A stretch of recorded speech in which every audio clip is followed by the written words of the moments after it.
once we get through that and we get through all the internal reviews and dealing with the union, this is a bargaining issue, and it was done through case law, actually through TriMet, and bus drivers being filmed, so it's become a bargaining issue. So we need to work with our unions. We're publishing on the website, and I'll show you, like I said, where you can see the comments and you can give feedback. We're going to make changes in the policy after we've had these committee meetings. And it's like there's a point that was brought up I never really even thought about, and that's the victim's ability to view the video. And that's something we need to kind of cover and think about. So that's a good point. Then we're going to get into the point of obtaining council support for the financial piece. It's going to cost a little bit of money to do this. It's not cheap. Just this week, Los Angeles Times came out with an article talking about LAPD and their body camera program. Anybody venture to guess how much money they figure they're going to spend on body cameras? Does somebody take a wild guess? 5,000 feet a camera? Yeah. How much do you think the whole program is going to cost them? What do they think?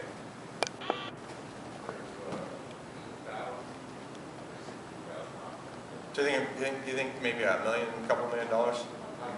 2.1 million? Oh, go way higher than that. Probably like 50. Million. They're projecting it's going to cost them $51 million to outfit all their officers and to collect all the camera footage and to maintain it and take care of the cameras and help the DA's office. They want to hire 100 officers just to work into the program. So we've got some big hurdles we got to jump through. Just the DA's office alone is going to be a huge problem. Yes, ma'am. With that, if I could comment, we're talking about, did you say Los Angeles? Yes. Okay, what would their population be? Oh, 7 million? And then what would their police shooting or this type of situation be in number-wise? The only reason why I say if we were to think about it in, per capita and the like, 51 million to me would be cheap. If I were a trillionaire or, no billionaire, that's a real number.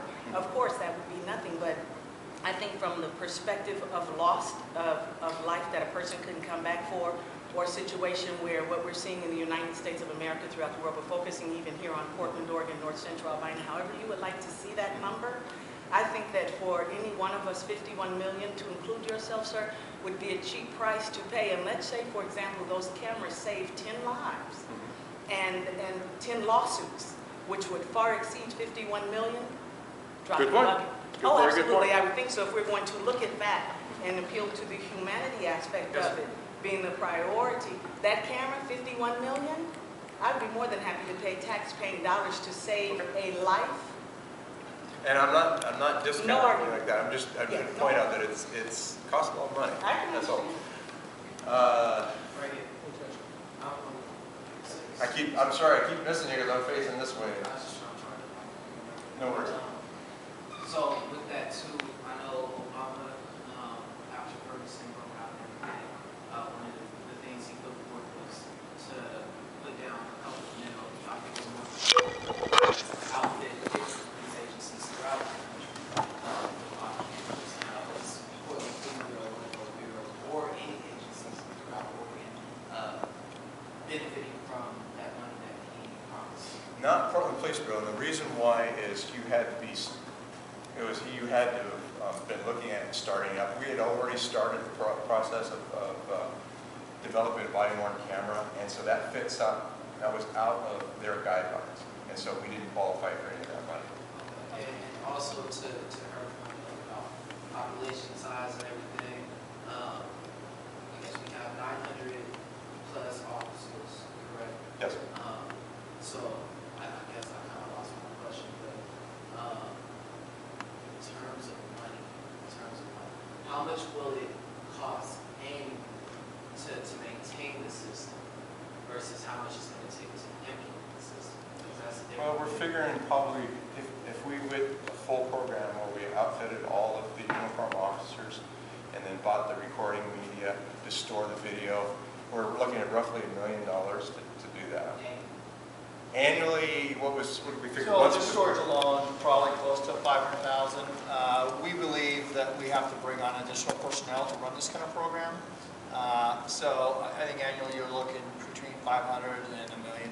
Okay, in terms of personnel, who So what, just so you the background, so we've interviewed a bunch of different departments that already have body worn cameras throughout the United States.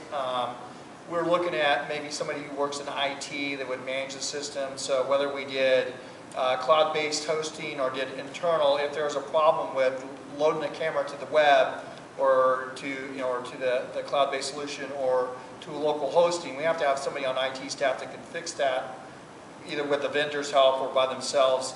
If there's a download problem, we'd have to have downloaders at all the precincts, all the cabling, all that stuff. So we believe there's an administrative position there for IT support.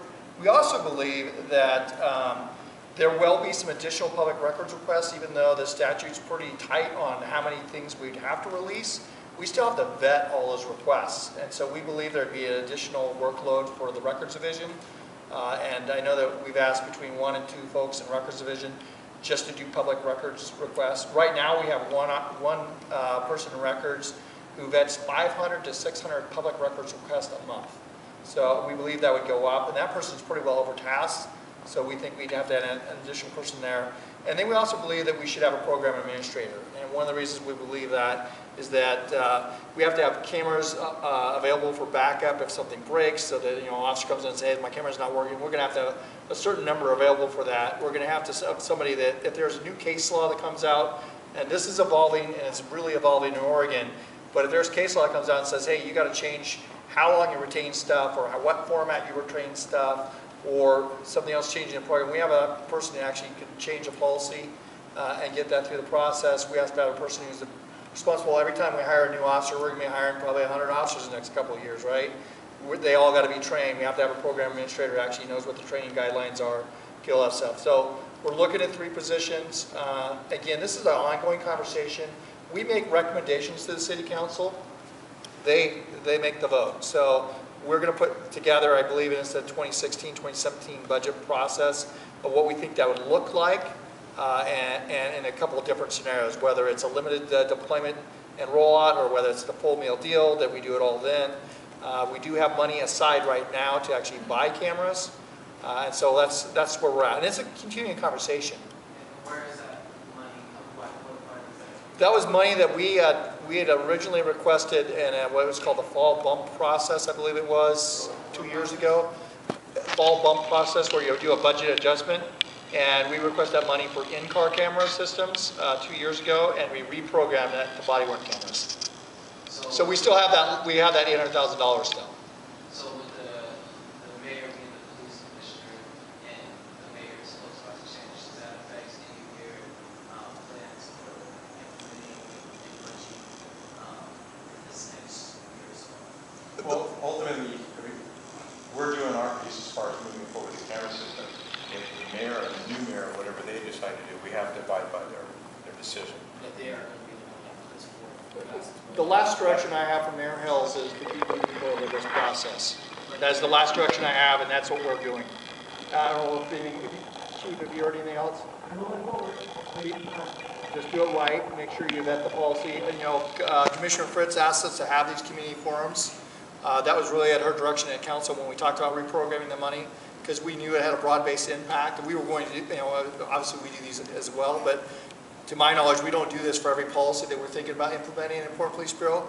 We do publish them all on the web, but we don't necessarily have forums on them. And then we thought this was a big enough project that had such a wide impact on the community that we serve that we should really have community meetings. And we've had them in every sector of the city at this point. Okay. Just a quick question again, sorry. Yes. Body cam, so when are we looking at having these in the Portland area? I'm sorry. Well, and we're not sure yet, but we're kind of like aiming towards the first part of next year, whether that happens, and it's kind of up to city council on the budget. The first part, approximately first quarter of 2016. 2016? Yeah, the first part of 2016. Okay. Is it just possible maybe then to look at those numbers? Well, okay, that's a different conversation. I'm sorry. Go ahead. Okay. Go ahead. So really, the last thing I want to leave to you